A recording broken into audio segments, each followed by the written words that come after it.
드리겠습니다. 너희 안에 이 마음을 품으라. 곧 그리스도 예수의 마음이니 이는 근본 하나님의 본체시나 하나님과 동등됨을 취할 것으로 여기지 아니하시고 오히려 자기를 비어 종의 형체를 가져 사람들과 같이 되었고 사람의 모양으로 나타나셨음에 자기를 낮추시고 죽기까지 복종하셨으니 곧 십자가에 죽으심이라. 이러므로 하나님이 그를 지극히 높여 모든 이름 위에 뛰어난 이름을 주사 하늘에 있는 자들과 땅에 있는 자들과 땅 아래에 있는 자들로 모든 무릎을 예수의 이름에 꿇게 하시고 모든 입으로 예수 그리스도를 주라 시인하여 하나님 아버지께 영광을 돌리게 하셨느니라. 아멘. 오늘은 기쁨의 모델이라고 하는 제목으로 하나님의 말씀을 가지고 여러분 앞에 쓰게 되었습니다. 계속해서 저희들은 우리의 삶 가운데 하나님이 기뻐하시는 그 기쁨이 우리 안에도 있기를 원하며 그 기쁨으로 내가 충만해서 우리가 성도의 삶을 이 땅에서 사는 가운데 그 기뻐함을 조금도 잃어버리지 아니하고 그 충만한 기쁨을 우리가 마지막 날까지 그것을 유지하고 혹은 더 충만해지는 여러분의 영과 저의 영이 되기를 주님의 이름으로 축원합니다. 우리나라 속담에 한 우물만 파라라고 하는 말씀이 있습니다. 여러 가지를 잘하려고 하기보다는 한 가지에 집중하고 그 한 곳만을 깊이 파라라고 하는 의미입니다. 오늘 우리가 기쁨의 모델 되신 예수 그리스도에 대한 말씀을 나누면서 내 삶 가운데 어쩌면 기쁨으로 내가 충만할 수 있을까? 내가 어디를 어떻게 깊이 파야 하는가? 그러한 질문을 가지고 오늘 본문에 비추어서 말씀을 나눌 때에 여러분들에게 하나님의 크신 은혜가 임하기를 바랍니다. 오늘 5절 말씀을 보면 이렇게 이야기를 합니다. 너희 안에 이 마음을 품어라. 곧 그리스도 예수의 마음이니. 이것을 간단히 줄여선 예수의 마음을 품어라 라고 말씀하고 있는 것입니다. 여러분, 어떤 면에서 이러한 말씀은 기본적인 말씀일 것입니다. 예수를 믿는 사람들이 당연히 예수의 마음을 가지는 것이 조금도 이상한 것이 아닐 것입니다. 여기에서 이 예수의 마음을 품어라를 조금만 뉘앙스를 바꾸면 곧 예수의 마음만 파라, 그렇게 말할 수 있습니다. 예수님의 마음만을 파라라고 했을 때 어떤 면에서 그래 맞는 말 같은데 예수님의 마음을 판다고 할 때 너무 광범위한 그런 느낌이 있습니다.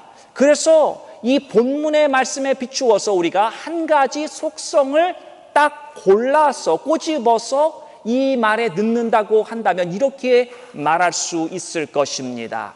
예수님의 겸손한 마음을 파라. 예수님의 겸손하신 그 마음만을 파고들어라 라고 우리는 말할 수 있습니다. 우리들이 모두 다 몰고 다니는 자동차에는 약 2만 5천에서 3만 가지의 부품이 함께 연결되어서 자동차를 이루고 있다고 합니다. 이 자동차가 많은 부품이 있지만 그러나 그곳에 자동차의 키를 집어넣고 시동을 걸을 때 이 자동차가 움직인다라는 것입니다. 여러분, 이 수많은 부품들이 있지만도 한 가지로 인해서 이 많은 것들이 같이 움직이듯이 우리가 하는 이 그리스도의 권면, 성도의 교제나 사랑의 위로나 이러한 모든 삶의 원리가 바로 이 겸손이라고 하는 키를 넣고 돌리면 다 돌아간다라는 것입니다. 우리가 이 겸손의 원리들, 이 겸손의 삶의 모습들 계속해서 보아오는 가운데 이것이 이루어질 수 있게 하는 것이 바로 겸손이다라는 것을 오늘 주제로 삼아 말씀을 나누는 것입니다. 겸손 하면 생각나는 반대적인 단어가 있습니다. 그것은 바로 교만입니다. 교만한 사람은 신앙생활을 잘 못합니다. 교만한 사람이 권면을 하게 되면은 자기가 가지고 있는 우월함 속에서 나오는 권면이기 때문에 듣는 사람이 기분 나빠합니다. 누군가가 우월함을 가지고 내게 이야기를 할 때 권면이라고 하지만 그것이 내게 마음에 다가오지 않는 것입니다. 사랑의 위로도 마찬가지입니다. 자신은 사랑을 가지고 이야기를 위로한다고 하지만 그러나 다른 사람을 깔보는 마음이 있기 때문에 위로가 되지 않는다라는 것입니다. 성령의 교제도 마찬가지입니다. 이 교만한 사람은 교제하는 것이 힘이 듭니다. 왜 그러냐면요, 자기 생각으로만 충만해져서 다른 사람의 말을 듣지 않기 때문인 것입니다. 그래서 결국 일방통행만이 될 수밖에 없는 것이고, 그래서 교제라고 할 수 없게 되는 것입니다. 겸손이라고 하는 것은요, 나도 넘어질 수 있다, 나도 범죄할 수 있다, 나도 연약한 자임을 고백하고 인정하는 것이 겸손입니다. 그리고 거기서 더 나아간다고 한다면 다른 영혼들의 아픔까지도 함께 품고 가는 것입니다. 많은 사람들은 스스로를 겸손하다라고 생각하고 있습니다. 그리고 그렇게 믿고 살아가고 있습니다. 여러분, 겸손이라고 하는 것은요, 내가 누릴 수 있는 것을 다른 사람을 위하여서 포기하는 것을 겸손이라고 하는 것입니다. 여러분, 상대적인 것이 무엇이 있냐면 나는 겸손하다고 생각할지라도 그러나 실제로는 겸손이 아닌 다른 것이 있다라는 것입니다. 그것은 비굴함입니다. 무엇이 비굴하느냐? 없으면 주눅 들어 사는 것이고 있으면 고개에 힘주고 어깨에 힘주고 사는 것입니다.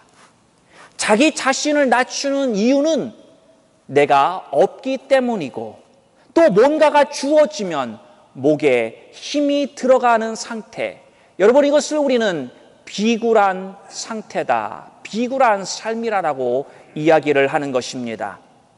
여러분, 겸손한 사람은 내가 가지고 있는 것으로 다른 사람과 교제하며 사는 것이 아닙니다. 내가 바로 하나님의 자녀라고 하는 그 존귀함 가지고 교제하며 사는 것입니다. 내가 하나님의 자녀이기 때문에 하나님께서 내가 다른 사람들과 교제하게 만들어 주시기 때문에 교제가 가능하다라는 것입니다.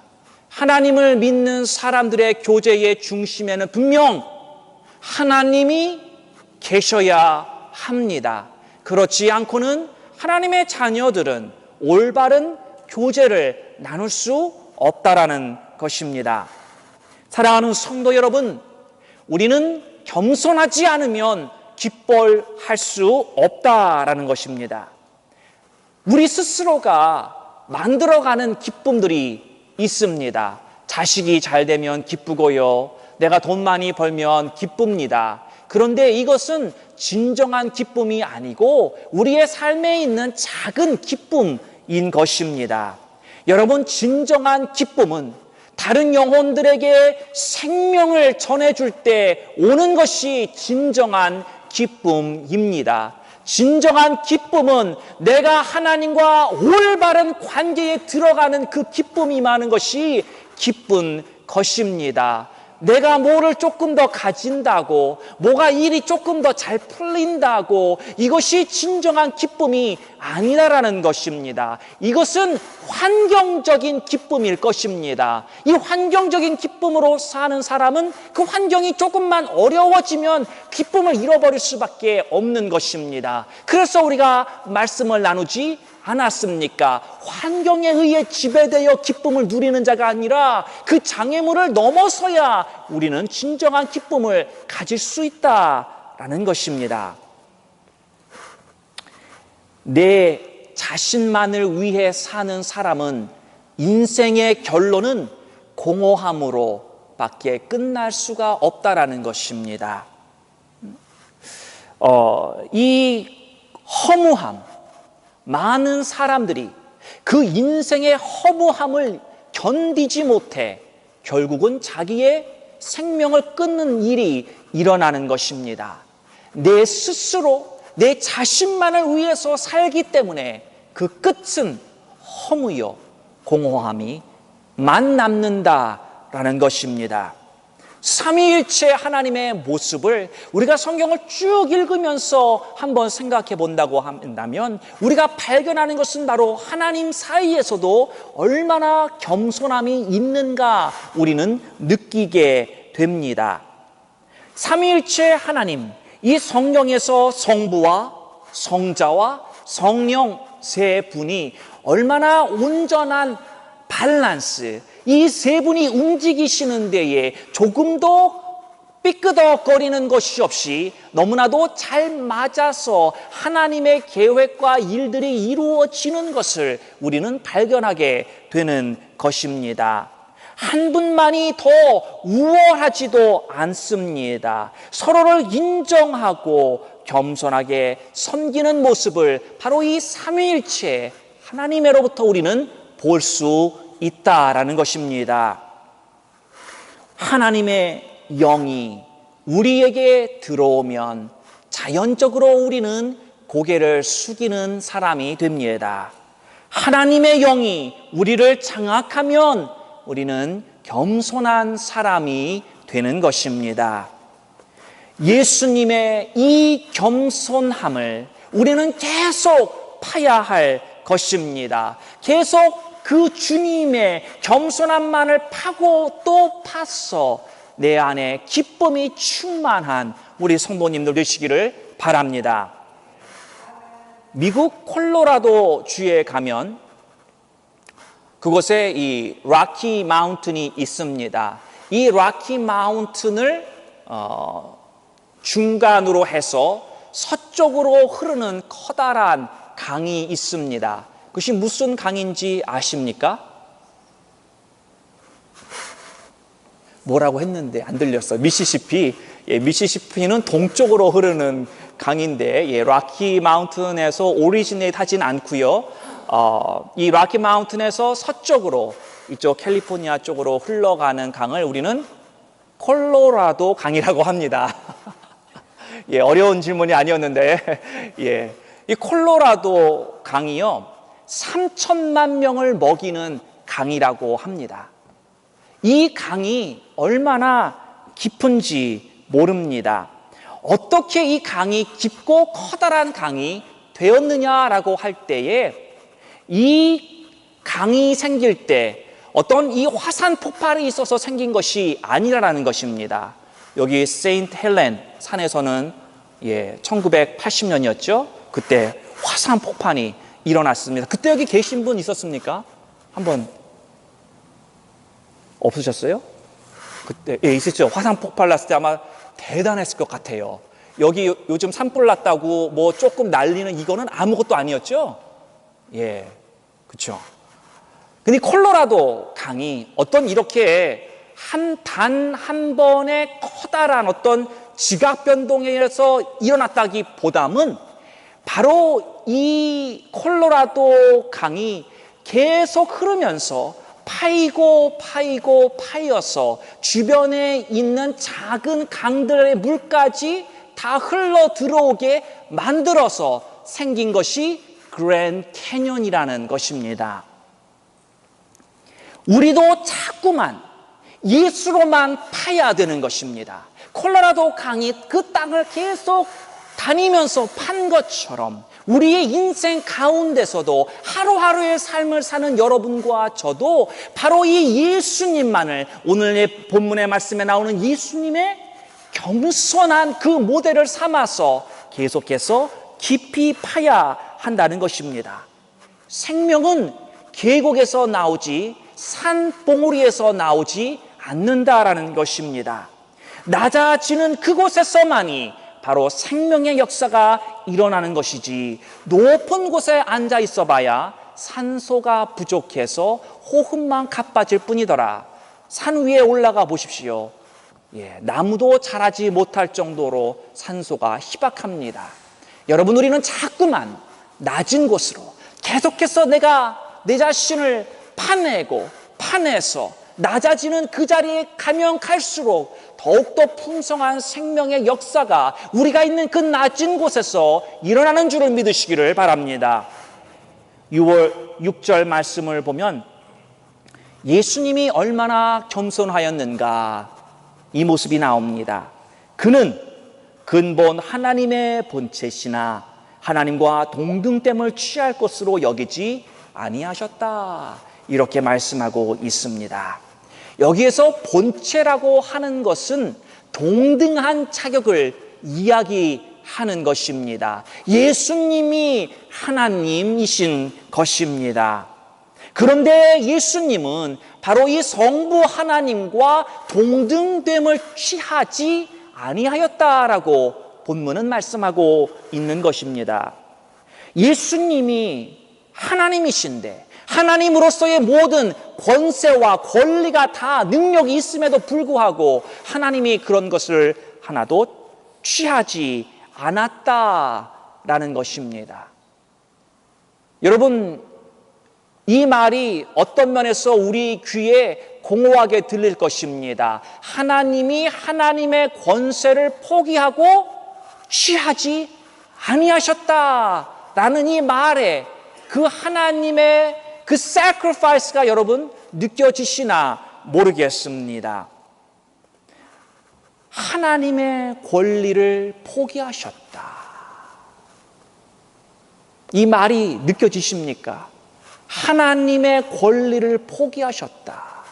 이 말이 우리가 이해하기 너무 힘이 듭니다. 말이 우리 안에 잘 들어오지도 않을 것입니다. 왜 그러냐면요, 인간은 자신의 권리를 주장하는 것을 당연히 여기고 사는 존재이기 때문입니다. TV에 나오는 머리에 빨간 띠를 두르고 앉아서 데모하는 그 사람들을 보십시오. 왜 데모합니까? 자신의 권리를 주장하고 있기 때문인 것입니다. 세상 사람들은 자기가 가지고 있는 것, 아니 더 나아가서는 그 이상의 것도 주장합니다. 더 원하는 모습이 이 세상의 사람들의 모습이다라는 것입니다. 권리도 마찬가지 아닙니까? 변호사는 변호사의 권리를 주장하고, 의사는 의사의 권리를 주장하고, 우리 모두 다 우리에게 주어진 권리를 우리는 다 주장하길 원하고, 그 권리를 조금이라도 잃어버리는 것을 우리는 그대로 좌시하지 않는다라는 것입니다. 사랑하는 성도 여러분, 성도는 자신의 권리를 주장하지 않는 존재입니다. 여러분이 여러분에게 성도로서, 하나님의 자녀로서 주어진 그 권리를 주장하시려고 한다고 하면 하나님께서는 하실 말이 많이 있습니다. 오레곤에 이렇게 상쾌한 공기값을 내놓으라고 한다면, 우리가 마시는 그 프레시한 물값을 내라고 한다면, 오늘도 따뜻하게 비춰주는, 얼마나 이 햇빛이 오래 갈지 조급해 아까운 마음이 들고 있는데요. 이거 2주만 있으면 이제 빗구름이 몰려오지 않을까. 그런 염려의 마음이 들면서 오늘도 있는 이 선샤인을 즐기고자 하는 마음이 우리 가운데 있는데, 하나님께서 내가 너희에게 따뜻하게 비춰지는 이 햇빛값을 내놔라, 하나님의 권리를 사용하신다고 한다면 우리는 거덜나고 그걸 다 갚을 능력이 없을 것입니다. 주님께서는 하나님과 동등됨에도 그 권리를 주장하지 않았듯이 우리가 당연히 누릴 수 있지만 그러나 우리의 그 권리를 주장하지 말아야 한다라는 것입니다. 이것이 겸손한 사람인 것입니다. 내가 권리를 주장하지 않는다고 할 때 여러분 마음속에 아쉬운 마음이 들 수도 있습니다. 하나님, 그것이 어떤 권리인데요? 내게 주신 right, 권리 아닙니까? 하나님, 이것이 내가 어떤 면에서 하나님에게 인정받았고 내가 그동안 많은 헌신과 수고함 가운데 하나님이 내게 주신 그 축복이요 권리인데 하나님, 그것을 포기하라고 하시다니요. 내 마음에 하나님, 아까운 마음 드는 것이 어떤 면에선 당연한 내 마음일 것입니다. 그런데 내가 내 권리를 포기할 때 하나님이 그 권리가 잃어버려지고 빼앗기는 것이 아니라 하나님이 그 권리를 나중에 다시 주시고 회복하여 주신다라는 것입니다. 하나님이 때가 되면 회복시켜 주시는데 우리가 9절부터 말씀을 볼까요?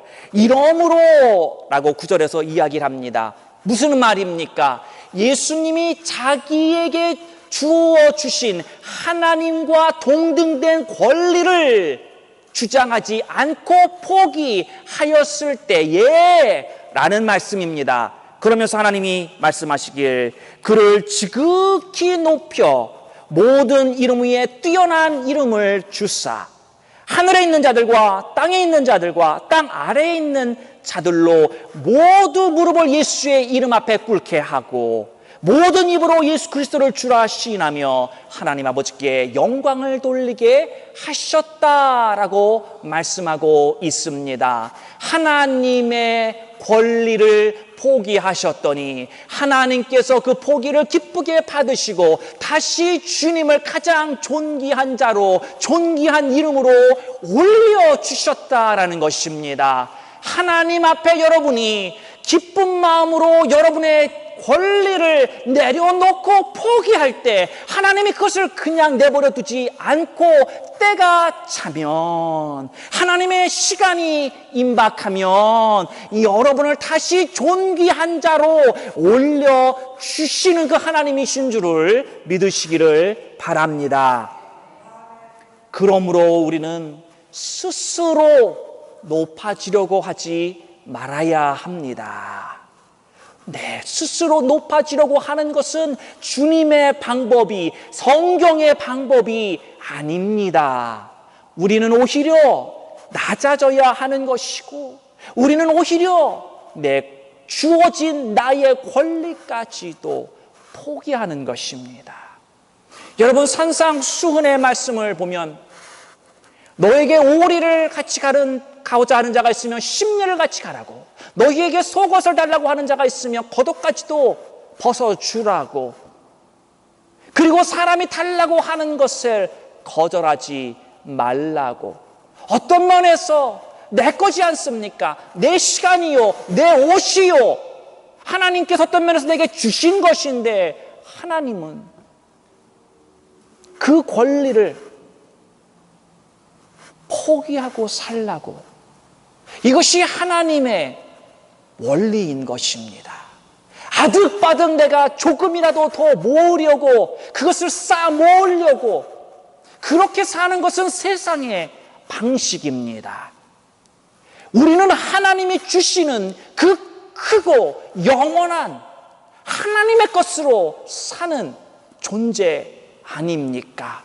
조그마한 것에 오히려 시험 들어 넘어지고 아니면 다른 사람에게 시험이 되고 그것에 생명 걸고 사는 것은 너무나도 안타까운 삶입니다. 그건 주님을 모르고 살아가는 사람들의 모습이고, 주님을 아는 여러분은 주님의 방식대로 사는 것이야말로 진정 하나님이 인정하시고 복된 삶이다라는 것입니다.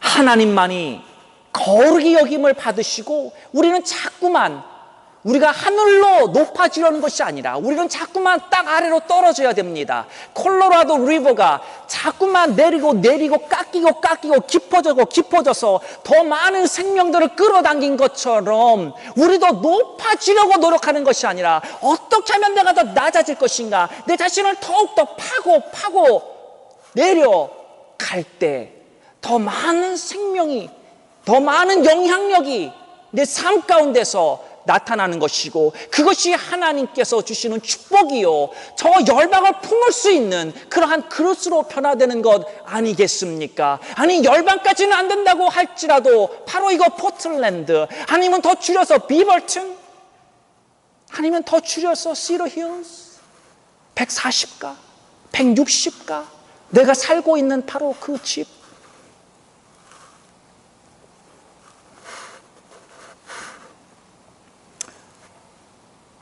하나님이 내가 낮아질 때 그대로 내버려 두지 않으신다.